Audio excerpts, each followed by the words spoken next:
So நான் வெளியூர்ல இருந்தப்ப ஷூட்டிங்காக எடுத்த வீடியோ அது. அந்த வீடியோ வந்து தேவையில்லாம வேற டேக் பண்ணி அவதூறு பரப்புற விதமா யாரோ பரப்பியிருக்காங்க. ஸோ அது விஷயமா கம்ப்ளைண்ட் கொடுக்கறதுக்கு தான் ஸ்டேஷனுக்கு வந்திருக்கேன். அண்ட் அதை வந்து நாங்க இது அவதூறு பரப்பிருக்காங்கன்னு சொன்ன உடனே அதை புரிஞ்சுக்கிட்டு இமீடியட்டா அந்த நியூஸ் சேனல்ல இருந்து அதை ரிமூவ் பண்ணிட்டாங்க. பாலிமர் நியூஸ் சேனல் அவங்களுக்கு ஆக்சுவலா ரொம்ப பெரிய நன்றி சொல்லணும். Thank you so much. அது விஷயமா அதை பரப்புனது யாரு என்ன அப்படிங்கறத பத்தி கம்ப்ளைண்ட் கொடுக்க வந்திருக்கேன். ஸோ போலீஸ் வந்து கம்ப்ளைண்ட் ரிசீவ் பண்ணியிருக்காங்க, ஆக்ஷன் எடுக்கணும் அப்படின்னு சொல்லியிருக்காங்க. இல்ல அந்த வீடியோல எந்த ஒரு கேமராவும் இல்ல, அந்த மாதிரி அந்த கமெண்ட்ஸ் எல்லாம் பாத்தீங்களா நீங்க? அதுல நிறைய இருக்கு அந்த வீடியோல.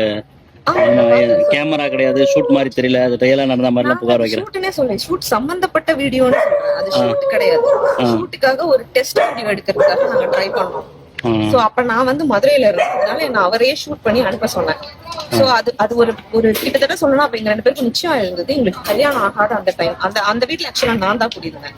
அது விக்ரமனோட வீடு கிடையாது, அது என்னோட வீடு. நான் ஊருக்கு போயிருந்ததுனால அவர் ரிலாக்ஸ் பண்றதுக்காக அங்க ஒரு 4 நாள் இருந்தேன். ஏன்னா நான் அது வீடு மட்டும் இருந்தது, அப்ப அவர் அங்க இருந்தாரு. அந்த டைம்ல நான் வந்து இந்த படத்துல இந்த மாதிரி, ஏன்னா நான் ஒரு ஃபிலிம் மேக்கர், நான் ஒரு டிரெக்டர்.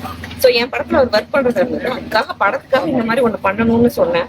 அப்ப வந்து அவர் வந்து தயங்குவாரா அப்படிங்கறதுக்காக அதை இப்ப நீங்க ஷூட் பண்ணி எனக்கு அனுப்புங்க, நீங்க இப்ப ஸ்கிரீன்ல அப்படி நடிப்பீங்கன்னா இப்ப நீங்க பண்ண முடியுமா, பண்ணி காட்டுங்கன்னு சொன்னேன். சோ அதுக்காக அவர் வந்து பண்ண ட்ரை பண்ணாரு. நான் சும்மா விளையாட்டா சொன்ன விஷயம், அப்படியே கீழே போங்க அப்படின்னு சொல்லி சும்மா சொன்னேன். அது போன உடனே உங்களுக்கு தெரியும்ல, நம்ம சமூகத்துல வந்து ஒரு ஆண் வந்து அந்த மாதிரி வந்த உடனே இமீடியட்டா உடனே உங்களை டிரான்ஸ்ஜெண்டர் நினைச்சுப்பாங்க. அப்படி நினைச்சு அடுத்த செகண்ட் டிரான்ஸ்ஜெண்டரா இருந்தா இவன் திருடுவான், இவன் பிரச்சனை பண்ணுவான்னு நினைச்சு உடனே எந்த கேள்வியுமே கேட்காம அவங்க மேல வந்து ஹாரஸ் பண்றது, வயலண்ட் ஆக்ட் இதெல்லாம் வந்து செய்ய ஆரம்பிச்சாங்க. குறைந்த விலை, நிறைந்த தரம், தங்கள் தேவைகள் அனைத்தும் ஒரே இடத்தில். ஜெயச்சந்திரன்.